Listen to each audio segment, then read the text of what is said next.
Hello les amis, je vous retrouve pour une nouvelle vidéo sur le football européen et la Ligue des Champions 2025-2026 et je vais vous présenter le débrief en statistique du match Bayern Munich contre Sporting Portugal, un match qui avait lieu ce mardi 9 décembre 2025 à 18h45 pour le compte de la 6e journée et le Bayern Munich l'a emporté 3 buts à 1. Alors dans cette vidéo, on va revenir sur les buts de cette rencontre, mais surtout sur les statistiques des deux équipes pour comprendre un petit peu le déroulé du match.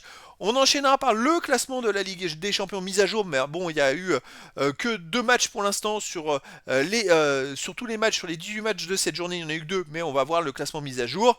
Et on terminera par le calendrier de ces deux équipes dans cette compétition avec les prochains adversaires à venir. Alors une victoire 3-1 du Bayern Munich, ça a été plus compliqué que prévu.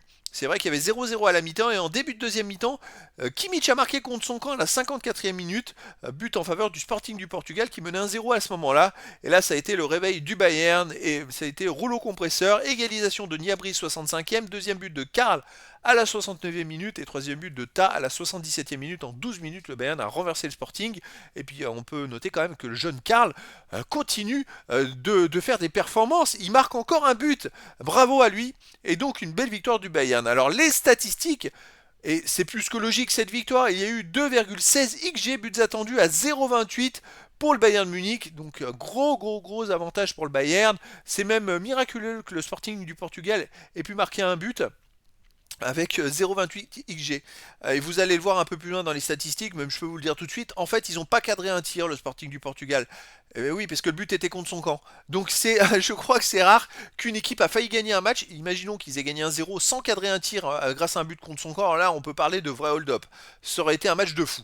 Côté Bayern Munich, 2,16 XG, ils ont mis 3 buts, donc c'est logique.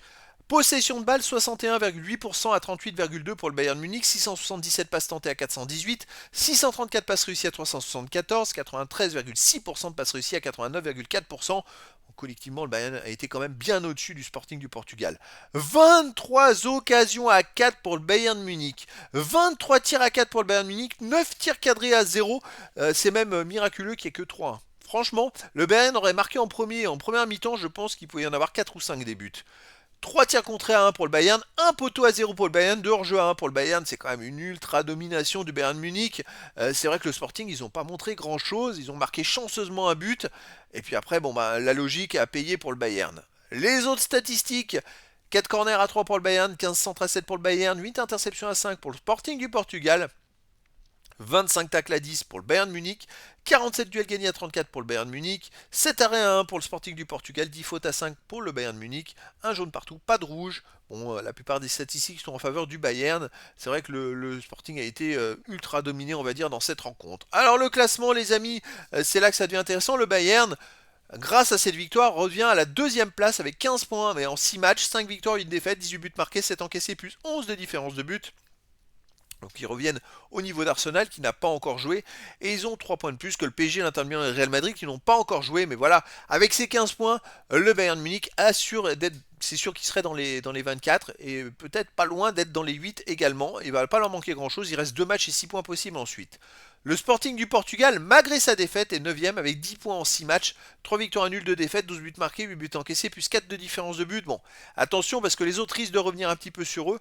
Il leur manque pas grand chose, une victoire dans les 2 dernières journées et ils seront sûrs d'être dans les 24. Allez, le calendrier de la prochaine journée. Alors la 7ème journée pour le Bayern Munich, ce sera le 21 janvier prochain à 21h à domicile contre l'Union Saint-Gilloise. Tandis que le Sporting du Portugal jouera le 20 janvier à 21h à domicile contre le Paris Saint-Germain. Donc finalement, la victoire, ça va être peut-être plus compliqué que prévu. C'était donc le débrief en statistique du match Bayern Munich contre Sporting du Portugal. Un match qui s'est terminé par la victoire du Bayern Munich 3 buts à 1. Voilà les amis, je vous dis à très bientôt pour une nouvelle vidéo.